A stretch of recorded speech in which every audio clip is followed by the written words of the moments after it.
Hello everyone, welcome back to the channel. In today's video, I will show you how to remove facial verification from your Binance account.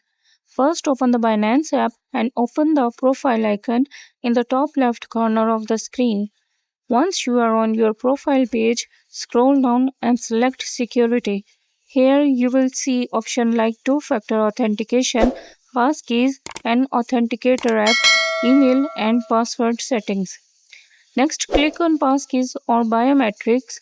You will see the biometric method currently linked to your account, such as a fingerprint or facial recognition.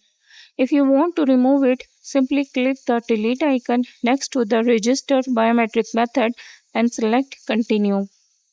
Binance will ask you to confirm the action using your current fingerprint or face verification. Once confirmed, the biometric logging method will be removed from your account. And that's it. You have successfully deleted facial verification from your Binance account. If you found this video helpful, don't forget to like and subscribe. Thanks for watching.